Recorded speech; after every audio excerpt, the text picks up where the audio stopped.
One skill we learned kasi is to attack the issue, not each other. Hindi kasi ako hindi ako soft girl. Really? Hindi ko na Aim notice. to be. Today I have my most expensive in high demand guest, my wife Ces, and my boss and my co-founder in Blockton Strategy. When I talk to, women, normally kasi they would say na they would just, what's the term ba? They would just, Submit. yeah, parang Agree. hirap sa akin sabihin yan. Allergic. Oo. Ano S word? What's that? I mentioned we have 2 kids, diba? So, Yeah. I'm a hands-on mom to them. Kasi I realized na parang I had a mom guilt. I wanna be a parang boss mom. And then I was not happy. Career na lang ba lagi unahin ko instead of, motherhood. We decided we don't want to be a burden to our kids. Because our thinking there was when we're 60, 70, ayaw natin na nag-aaway yung dalawang anak natin. Sino mag-alaga kay mommy and daddy? Ikaw naman. Di ba? No, I want na, sino mag-alaga kay mommy and daddy? Kami naman kasi kailangan namin ng pera nila. If you are working with the budget, so you have to deal with the pros and cons. So Yeah. sometimes, for me, yung pinaka-challenge is, Welcome to the YouTube channel. wow.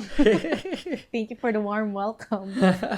I think one thing that really drove, us to make this video is because I always say that when I talk about, content, like in our content, the investments that we have, the business that we start, people always hear my wife and I, Ces and I, start this, but they don't really see Ces, right? So we thought about making this video and kind of answering some of the burning questions that people normally have when it comes to how you handle investments, business, and money in the context of marriage.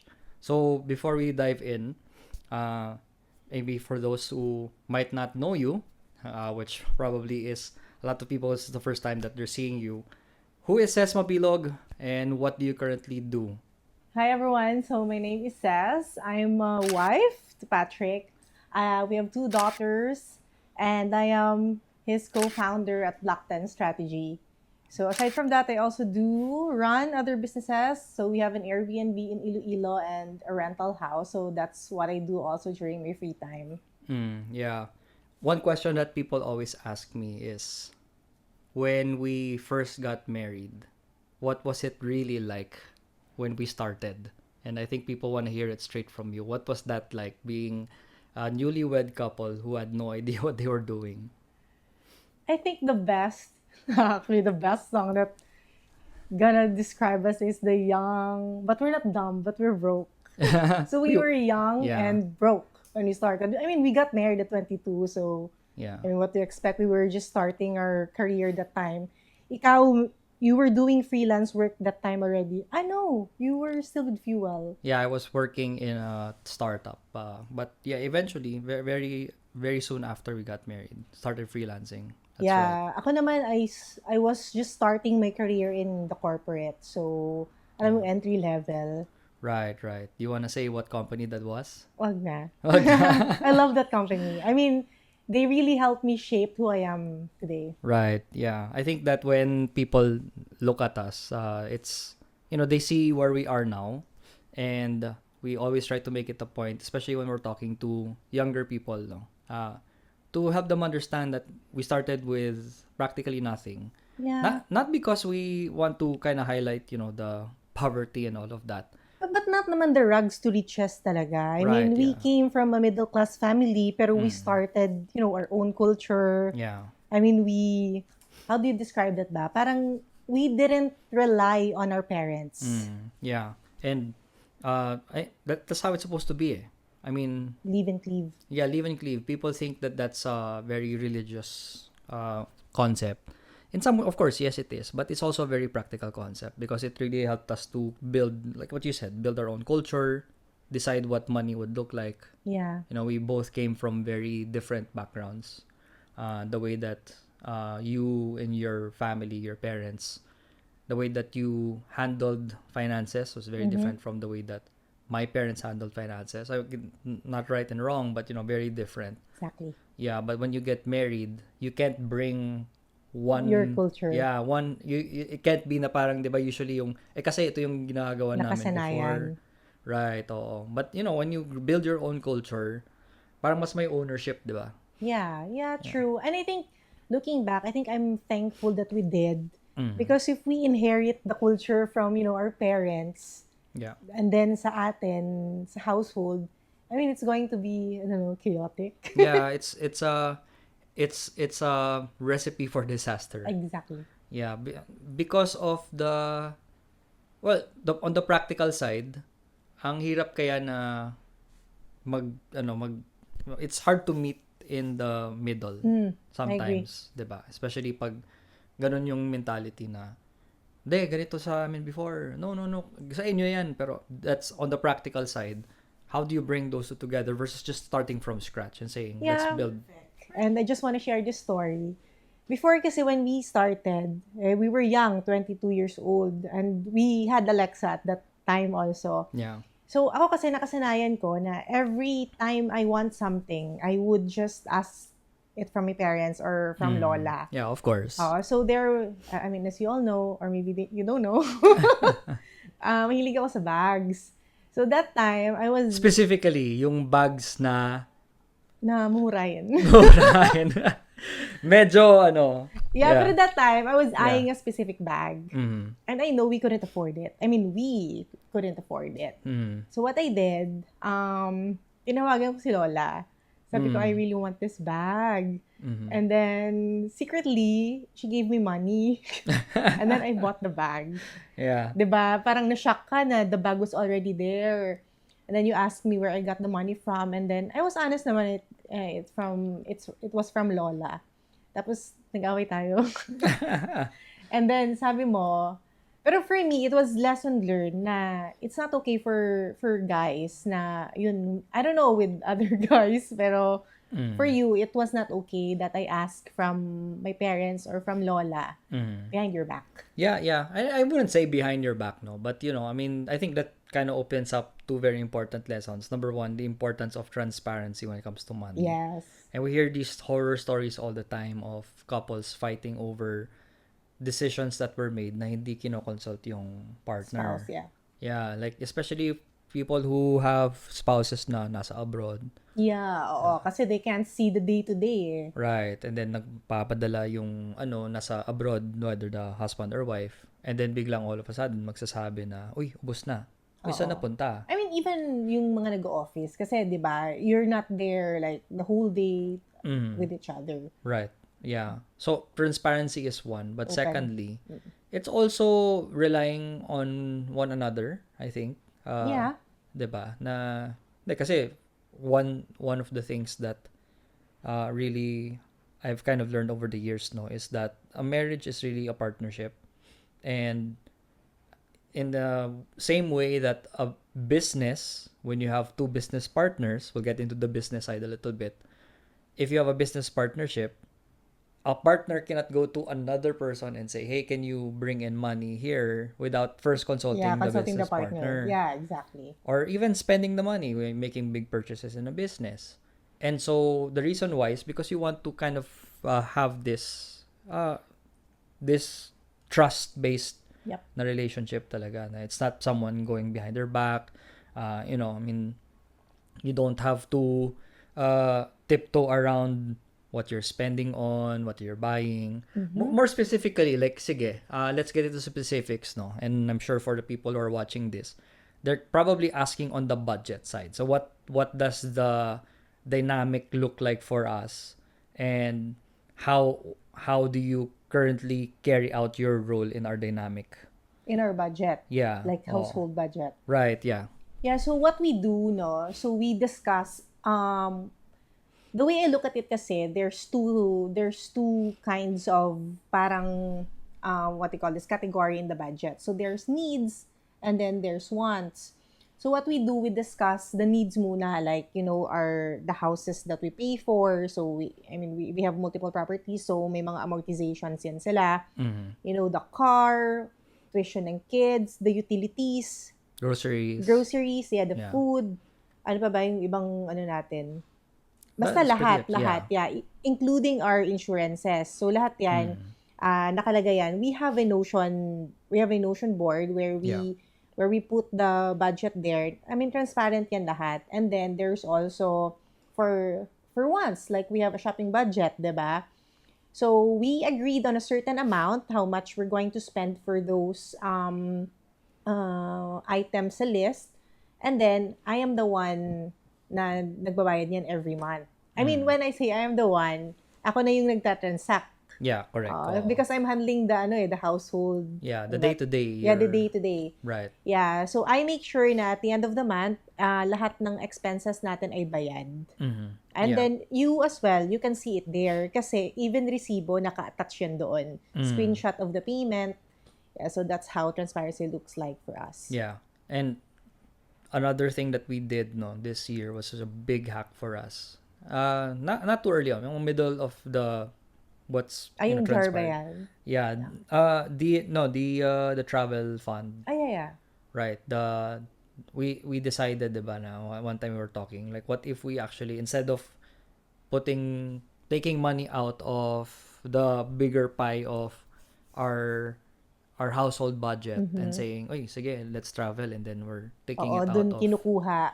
Oo, and then, I think it came from the last year when we had like 4 different out of the country trips. Yeah, oo. Although bayad naman yun lahat. Yeah. Pero there was no shopping budget per se. I mean, sorry, travel budget. Yeah. It's just kinukuha siya natin sa revolving fund. Yung mga Revolving excess. fund. Correct. Yeah. And then, there were also times na when we would go out na parang we would look at mag-open tayo ng app na sadali lang, middle pa lang ng trip, tapos, di ba? Oo. So, Parang dami nang nabawas. Oh, but, naku, grabe. Ang baba na ng revolving fund. So, we decided to create a travel fund. Yes.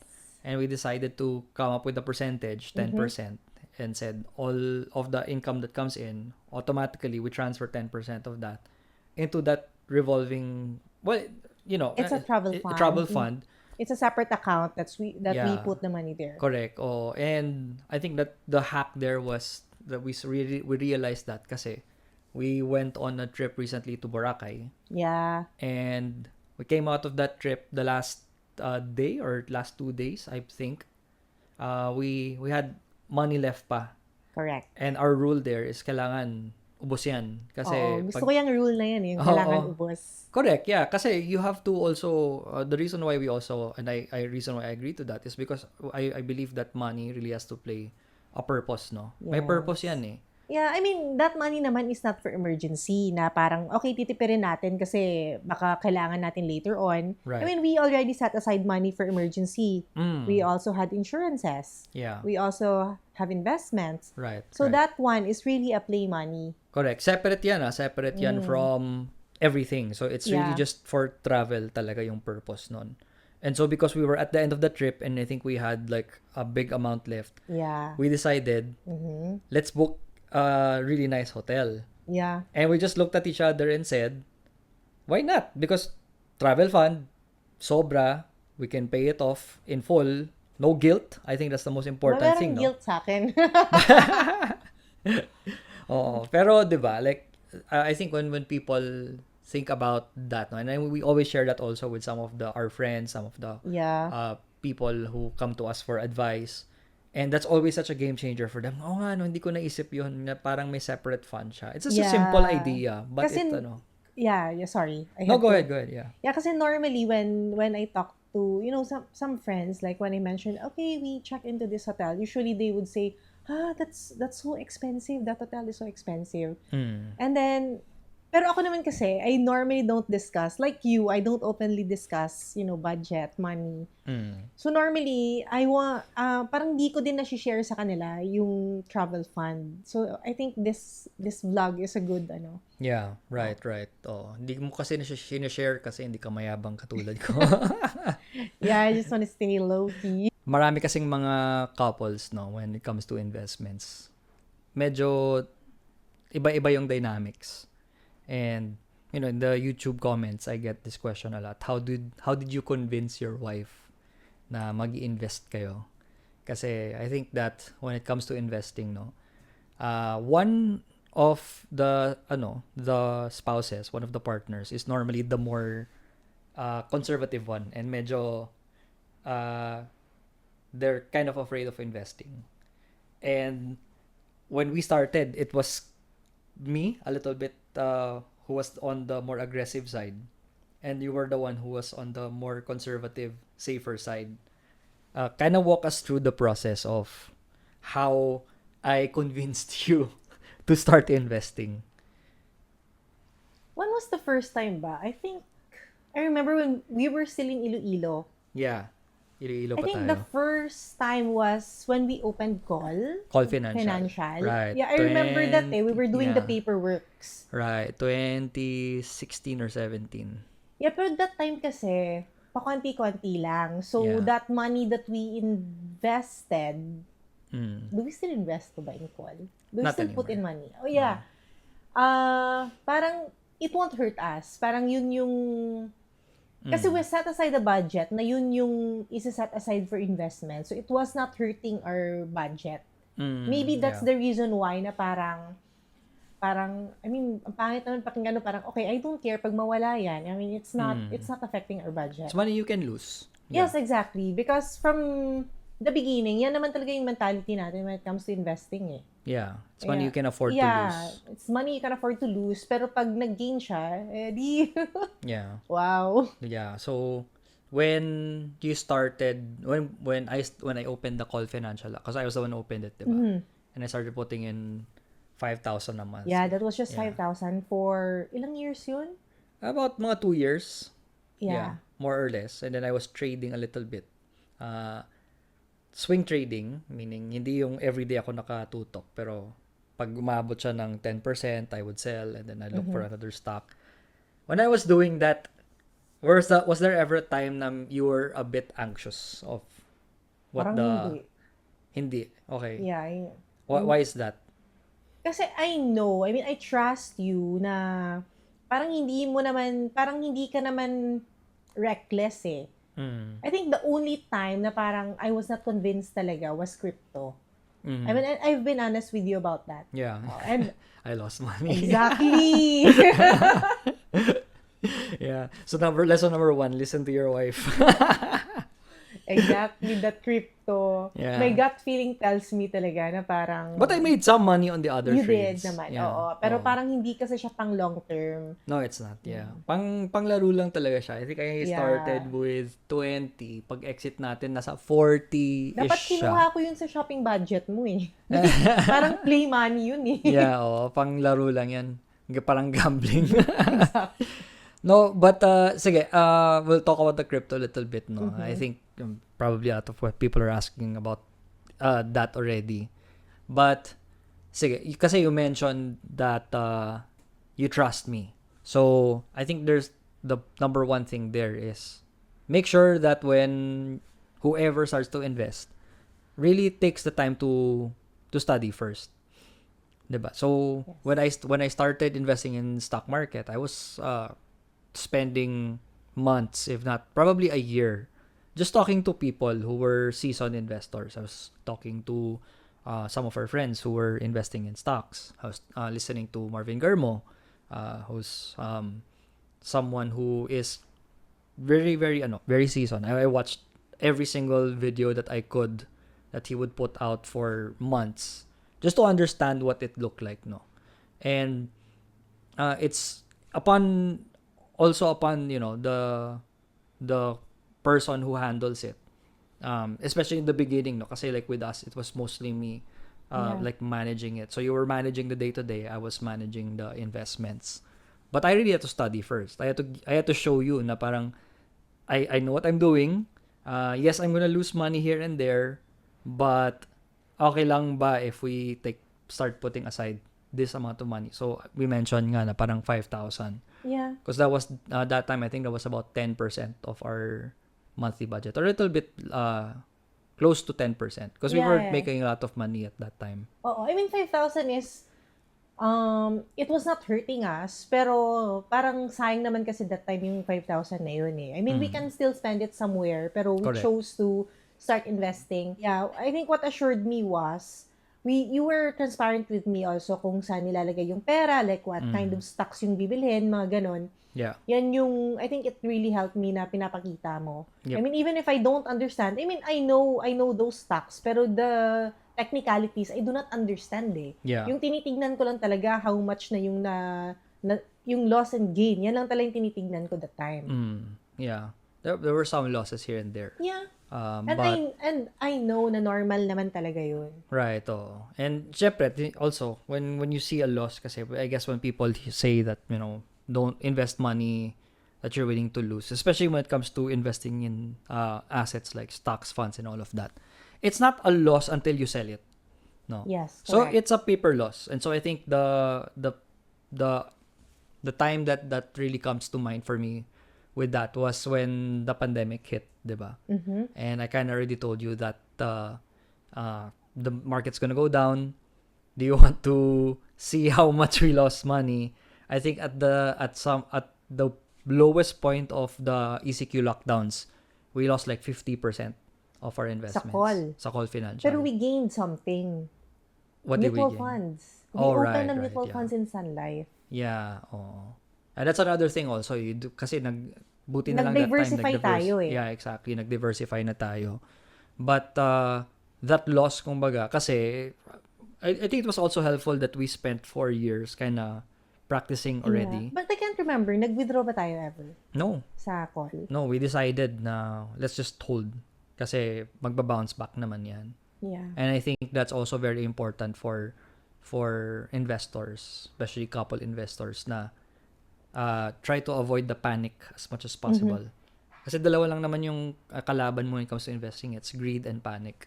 Yeah, that's true. And kasi early on pa lang, we learned na pag may mga crisis, that's the time na nagdi-dip, di ba? Yeah. Pero that's the time also na We started buying. Yeah, the mutual funds. We should buy. Oo. We should buy when the market is down. That was the time we started the mutual funds talaga, di ba? Yeah, it was pandemic kasi Right. I remember that was the time that we were starting to save money for this house. This house. Yeah. Yeah.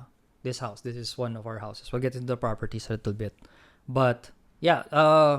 But exactly, di ba? Like, we decided, okay, down yung market, time to buy. Yeah, wag mo nang galawin. Time to Oo. buy. And then, again, those are the lessons that is easier said than done.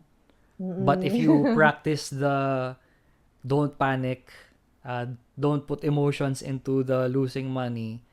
And again, the reason why we were able to do that kasi we lost some along the way. Yeah. And I think it was very important for us to lose a little bit here and there. Kaya I think one very important lesson there is always start small muna. Wag malaki agad. Because if it's too big right away, then of course you don't learn how to manage your I mean, emotions. it's gonna hurt you pag sobrang malaki naman. Yeah, oo. So sige, let's talk about the properties naman. Because that's another thing that people ask. Na how did you buy multiple properties? Let's start with the first property. The first property we bought was in 2016. 2016, yes. Right, oo. And that was the house that we lived in. So it wasn't an investment technically. That time, but now it is. Yeah, but now it is because we decided when we moved to Bacolod not to sell the property. Yeah. Do you remember how we came to that decision?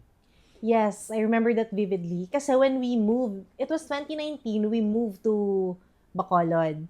So the house was just, the time, 3 years lang, no? 3 years, 3 yeah. years We had lang it for since 3 we years. acquired that. Yeah. So, the main plan doon was, uwian na lang natin yung bahay every quarter. So, that was the main, parang may tayo that time eh, may talaga siya, sentimental value na parang, it's okay, uwian natin every 3 months or every 4 months. Then, the pandemic happened. Yeah. Hindi tayo nakauwi for a year because of the ECQ. So, there was a lockdown. Nangyari was, after a year, binisita natin yung bahay, tapos sobrang maalikabok. Yeah. So, we found out na pag yung bahay pala hindi mo tinitirhan, nagdidilapidate siya. Yeah. So, since pandemic yon, we need someone to take care of the house. You know, like a win-win situation. So, we need someone to take care of the house. We also need to earn some money. So, we decided na sige, iparent. Pero dapat sa kakilala. Yeah.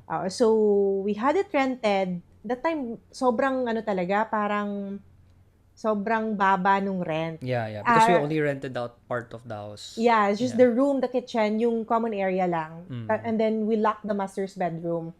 So the main reason actually ng rental na yun was just para may tao yung bahay eh. Mm. So cut the story short, we had it rented and then we realized, ay, oo nga no, parang we can earn more money with the property rental. So nangyari was, after, natapos na ba yung pandemic? Natapos na ata pandemic nun eh. So we came back to the house, timing umalis na din yung nagre-rent. We had it, parang hindi naman major renovation, pero we had it repainted, we bought some, actually we didn't buy furnitures. Yeah, we just used the existing ones. Yeah. Baliktad, we sold furniture. Right. Yeah. Yeah, Oh, I and remember then that. we had the house rented na semi-furnished. Mm. Pero kasi it was situated in a very strategic location. It was Yeah. it was in a prime location, so we were able to bump up the price for secret. Yeah. Sige. What did we do with the rent money? Yeah, so that's another story. So the rent money was, yun nga, diba sabi ko secret? So the money yung rent money, we decided to open a mutual fund in Sun Life. So it was a peso starter. Reveal ko na. Kasi yun yung sabi nung natin. Yeah, very conservative. Financial advisor. It was a conservative fund. Kasi the main reason was savings dapat. Pero you're earning from that savings.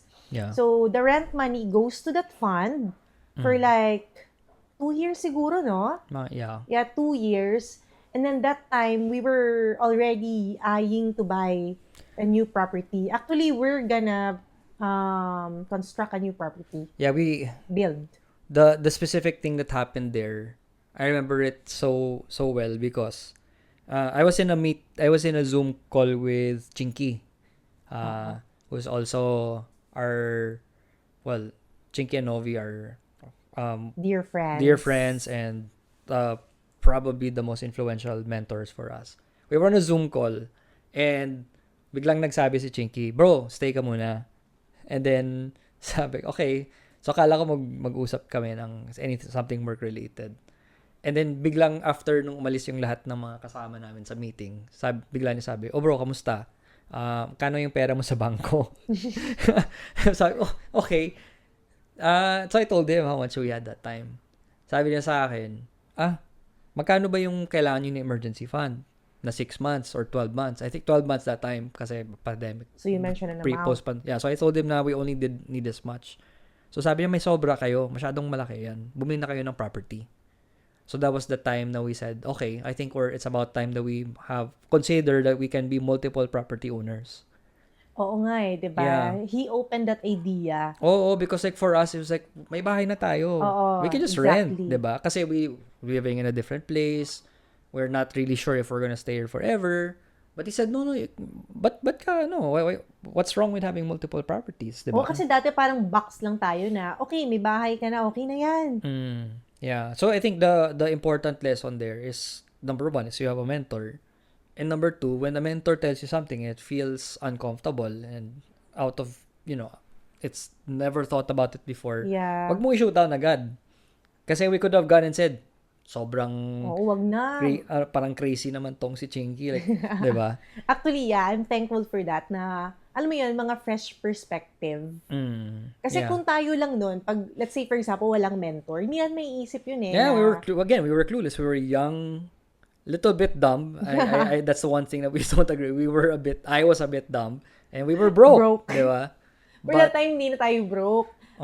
Meron na tayong naipundar na emergency fund eh. It's just, we just don't know what to do with the money. Correct, yeah. But I think even for most of our 20s, even a little bit of our 30s, kasi people already know how much we make, no? So people kind of like assume that, well, siguro, tagal na sila kasing malaking income eh.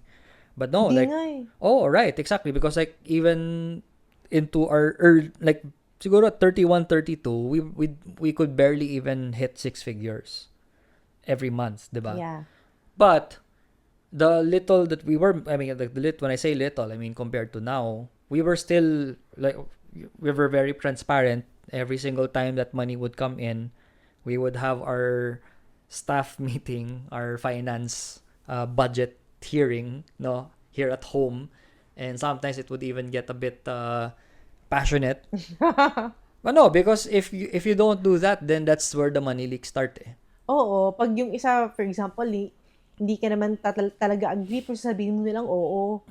Yeah, and I think that's also one of the important skills that we learned early on. I remember one time na back when we were in Iloilo, your sister, si Jama, was staying. She stayed in our house overnight, and that night we were supposed to talk about the budget. Oo. And she was in the living room, tayo nasa dining room tayo. We were talking about, okay, where are we gonna allocate this money? How we have to spend this. Tuition is coming, and we didn't notice it, but medyo nagiging mainit na yung conversation. Oo, ganyan tayo lagi, passionate. Yeah, and so Jama thought we were fighting. No, but I think the one skill we learned kasi is to attack the issue, not each other, when it comes to money. Which is, well, usually naman kasi parang hindi kasi ako hindi ako soft girl. Really? Hindi ko na-notice. I aim to be.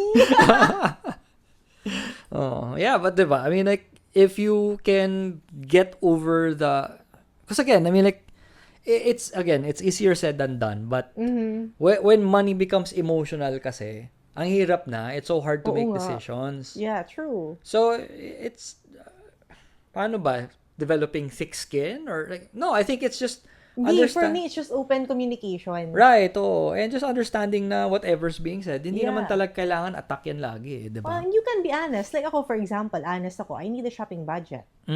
Yeah. Oh, binigyan naman kita ng 500 pesos a month, di ba? Dollars. A day pa lang. No, but exactly, di ba? I mean, I've also been very vocal na I don't need that big of a shopping budget because di naman ako bumibili ng gamit ko. Ako naman bumibili ng gamit mo. There was actually one time na meron Gadget ako. lang naman binibili mo. Right, and I don't even buy that as much, di ba? Yeah. So, but like, di ba, again, you balance it out. Importante naman dun is agreement eh.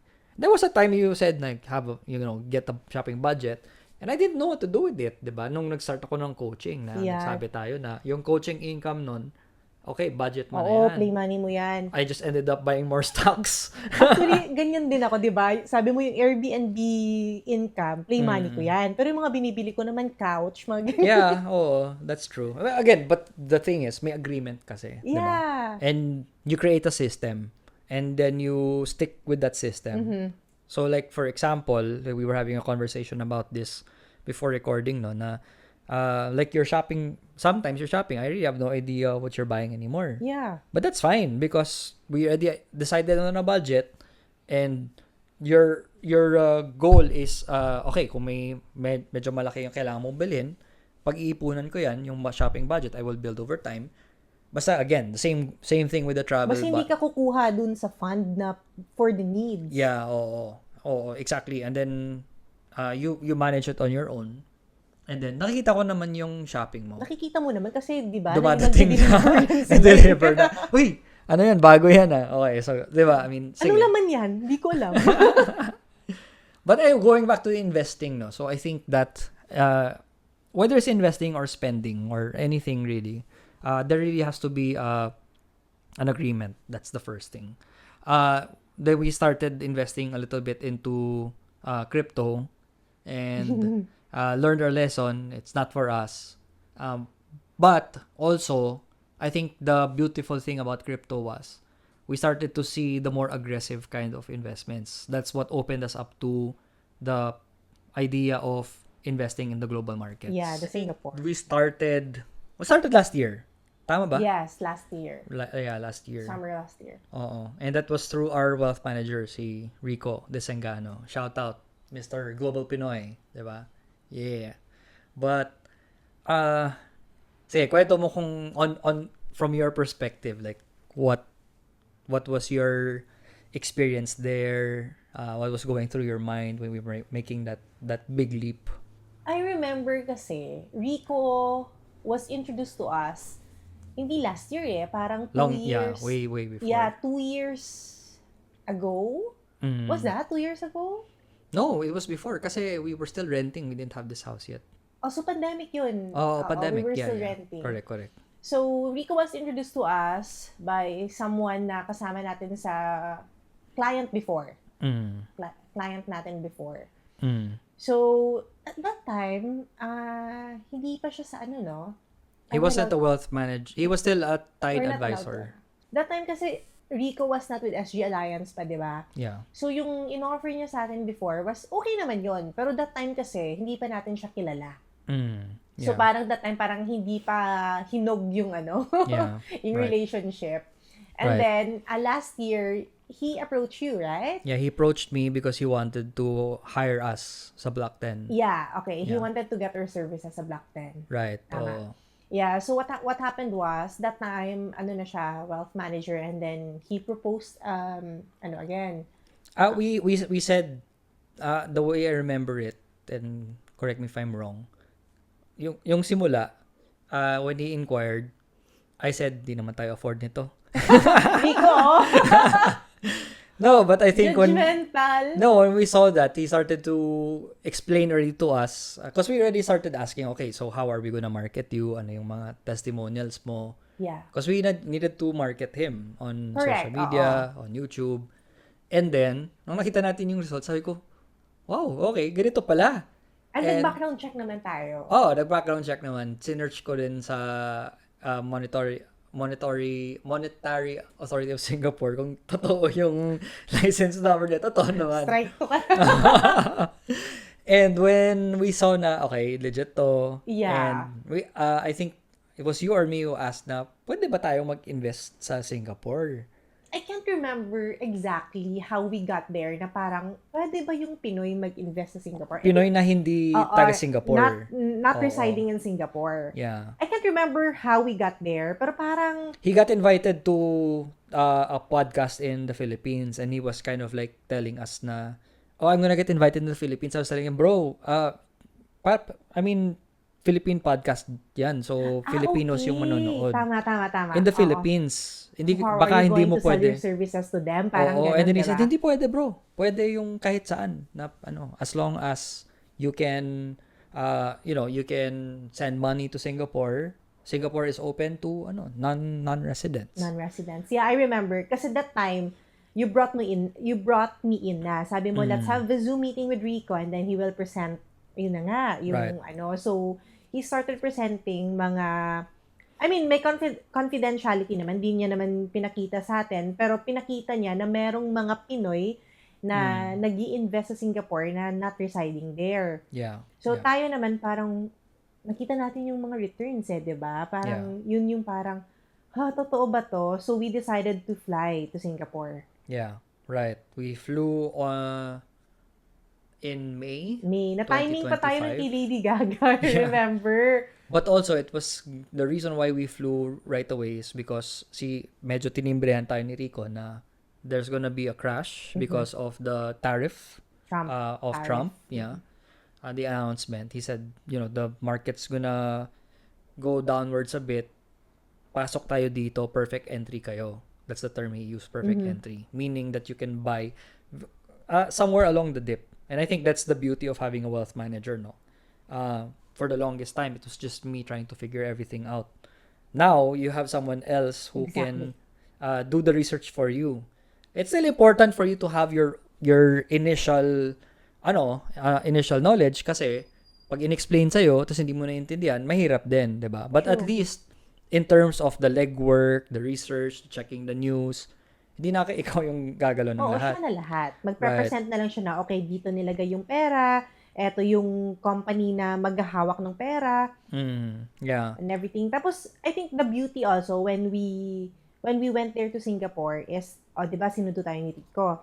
Tapos, we went to their office. So, for me, it was very reassuring na, okay, so this firm really exists. Yeah. Yun. Tapos, we did the contract signing there. And then, every time we transfer money, diretso siya dun kay company. Yeah. Hindi yeah. siya dumadaan sa wealth manager or sa tao. Yeah. I think that's the most reassuring part for me. Yeah. I think it's safe to say na happy tayo sa returns. Super happy. Like for someone like me na hindi ako masyadong sa technicalities So usually when I mean, the only time I look at the investment is pag nagpapadala sila ng statement of accounts. Yeah. So, hindi ko na yan iniuusisa isa-isa yung mga details. Doon, tinitignan ko na lang yung sa baba kung magkano na yung face value ng ano natin, Right. ng investment. Yeah, and I think, well, for couples who wanna invest, no, it's important talaga that, yes, there will be someone who will kind of like take a look at the numbers a bit more deeply, look at the options that are available. Isa talaga yung especially on the technical side. Or I mean, pwede naman both, no, pero at least one should. But even if it's just one person looking at the technicalities, it still has to be a joint decision. Yeah, I agree. Normally kasi, ako naman, when I hear people na, usually, the reason kung bakit hindi nag-i-invest yung iba, kasi yung sinasabi nila, hindi nila naiintindihan. And ako, I'm in that place also. Hindi ko din naiintindihan yung buong yung the technicalities. Pero I'm thankful na ikaw, you really take time to study. So sometimes pag nag-explain si Rico or kung yung isang financial advisor natin, ikaw yung nakakaintindi. Yeah, right. Usually kasi yung tandem natin, I'm the one, and it's kind of tied actually to the business. I'm the strategy, the thinking. I mean, we both think naman. I'm not saying na hindi, that's not what I mean. But like normally the deep thinking, the nerding out, reading all the articles until 3 a.m. Ako yun. Yeah. And then the exactly. implementation, execution, that's you. So like even with our investments now, if ako yung maglalagay ng investment, for sure naglaps na tayo kasi Oo. makakalimutan ko. Oo. So it's still that tandem of one person is the strategy side, one person's the implementation, which is the way that we also run our business. Yep. Right? So quick divert into the business side. So we run a business together called Block 10 Strategy. Question, hindi ka ba naghinayang? No, I just posted about that Yeah, last night. Yeah, so looking back, 5 years na, no? Right. 5 years na. Then 4 years as a registered agency. Mhm. No, hindi ako naghinayang. Kasi, I mean, I'm proud to say that Block 10 really is our bread and butter. Yeah, correct. Yeah, and I think that, well, I mean, siguro konting asterisk lang, no? It's not for all couples naman. When a couple comes to us and says, you want to start a business together, I always tell them na, you don't know what you're asking for. No, I mean, it's not always, because again, people see the nice part. They see the successful business. They see the lifestyle, the income. They see the flashy side of social media, especially for those other couples who are business partners na mas unlike us, from the very beginning they were transparent with but the thing is they don't see the hard parts behind the scenes as well. Oo, meron naman talaga. Yeah, the difficult conversations, the sacrifices that you have to make. Oh yeah. Diba? The hard parts. Like for you specifically, what were the challenges for you when we were starting Block 10 Strategy? I think for me as the operations, no, I think it's really finding people. Kasi usually when you find, a very good talent, normally they're expensive. Yeah. And then usually naman if you are working with the budget, so you have to deal with the pros and cons. So sometimes, for me, yung pinaka-challenge is, instead of hiring, we'll just do it ourselves.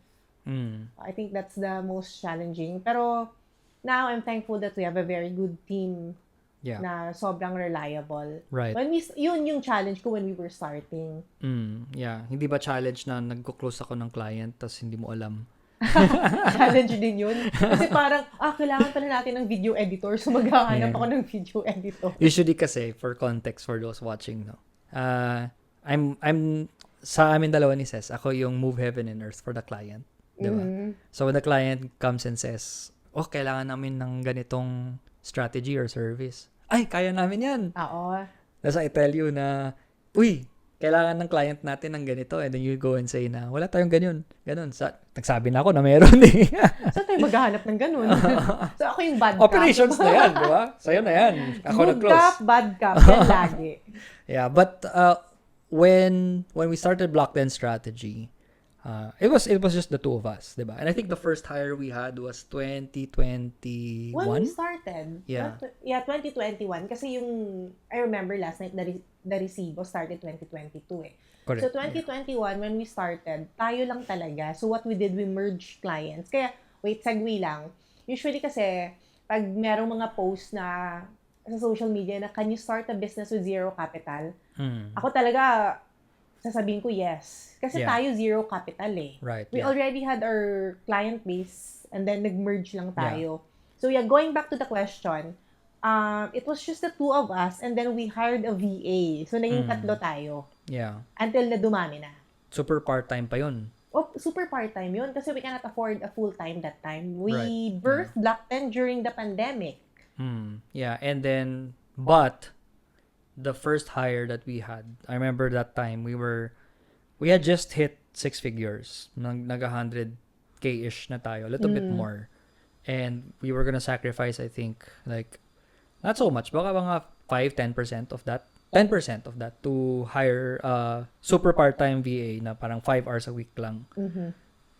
Because that person was a friend of ours na who needed extra income. So she had a Yeah. full-time job, single mother, and then we said, "Okay, you can work with us on your days off." And then 5 hours lang para at least may time ka pa after your day off, no?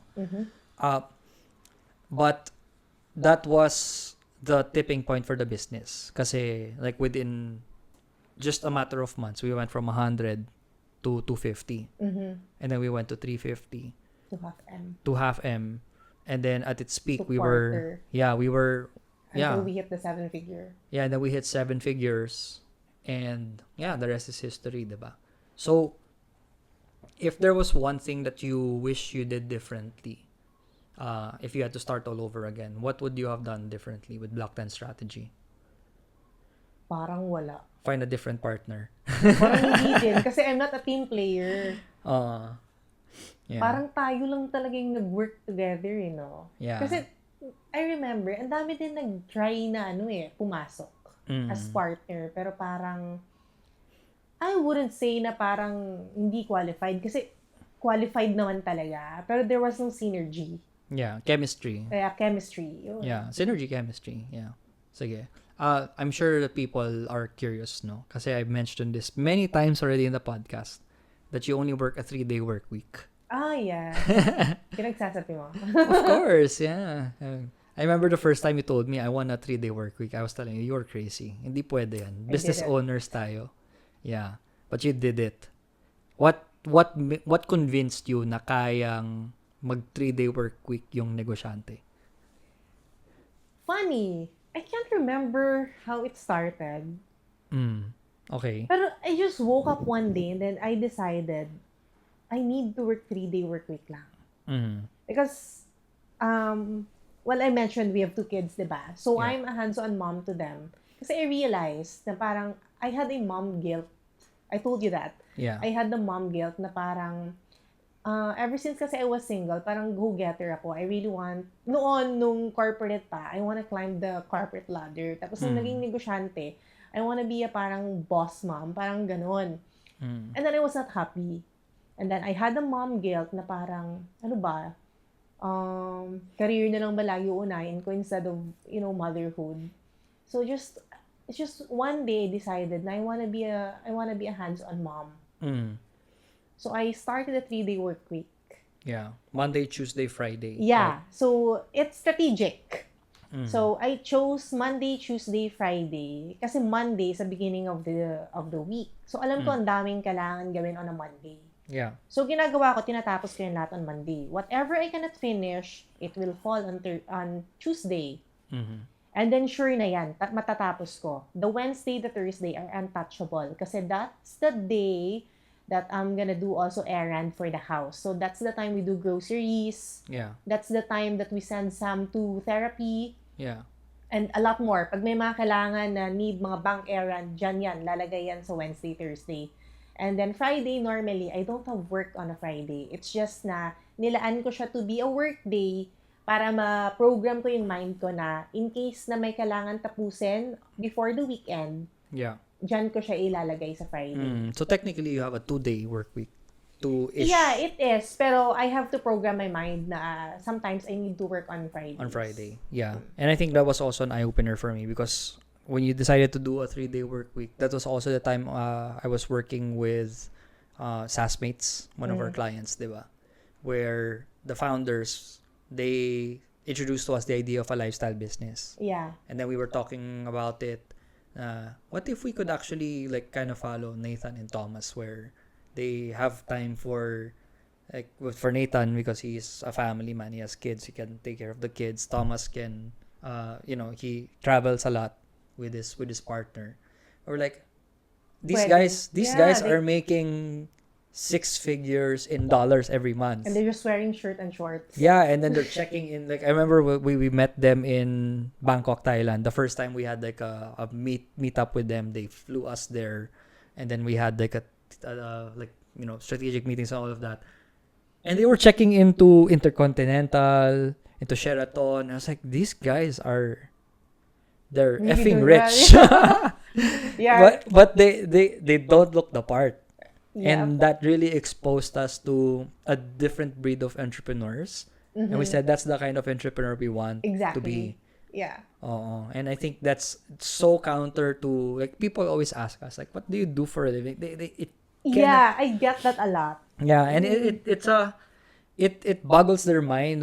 You're always in you're at the mall all the time. Yeah. You're We just don't at wear home. office clothes. I mean, Yeah. they see us on shorts, shirts, Birkenstocks. Yeah, especially in the Philippines kasi normally, especially pag mga professional parents, you look and play the part, diba? Especially pag entrepreneurs kasi well-dressed, Well-dressed, you're yeah. in oo. networking events. We don't do that, diba? Oo, tayo parang nakapambahay lagi. Yeah, we go to networking events and we leave in after 30 minutes. Yeah. Kasi it's not- We just want to chill. We don't want to talk, bro. yeah. I remember the one time we went, this time last year, we were going to go to Hong Kong for a networking event. Stephen Bartlett, tayo was CEO, diba? It was a conference. Tapos bumagyo. Tapos bumagyo. And then, nung bumagyo, we were so happy. Salamat. Hindi natin kailangan mag-network. We can just stay in the hotel. We can, eat noodles.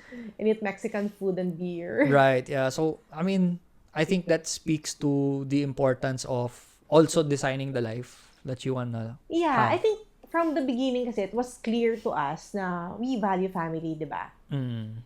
And work will not come before family. Mm. So yeah. we tried to, actually we did we integrated work Mm. in our family time. Right. I'm not naman in the family time, pero parang nasa lifestyle na we can be here at home, still see the kids, be with the kids, while we earn money. Yeah, and it's not even because before, especially when we were starting, kids were there, yes, we were in the house, but we were glued to our No, laptops the entire mentally time. wala tayo. Mentally, nasa ano talaga tayo. Mm. Nasa loob ng computer. Many people usually look at us, no, and hear us, and they think na mukhang pera mga to. Yeah. Oh, we talk about money kasi so Yeah, we openly. just love talking about money. Yeah, because I mean, but the thing is, one I guess kind of like wrapping up thought I wanna share, no, and we both agree with this. It's not even about the money. It's about living the kind of life you want to really live, and it's still building a family. Yeah. Whether you admit it or not, it's so hard to build a family pag walang pera. Yeah, and usually kasi people say that mga in denial sila. Mm. I mean, number one root cause of marital problem, money. Yeah, right. And even not just marital problems, but even all family Yeah, issues. usually, 'di ba? Yeah. It all boils down to money. Kasi ano ba usually pinag-aawayan? Walang pagkain sa mesa. Yeah. Because walang pera. Correct. Yeah, and I think what really drove us to invest as well was the kids, diba? Because I mean, like you look at threads right now, and all of the people posting about nakakapagod maging breadwinner. Mhm. You have to take care of your parents. We decided we don't want to be a burden to our kids. That's why we decided to invest in Yep. properties, into different funds.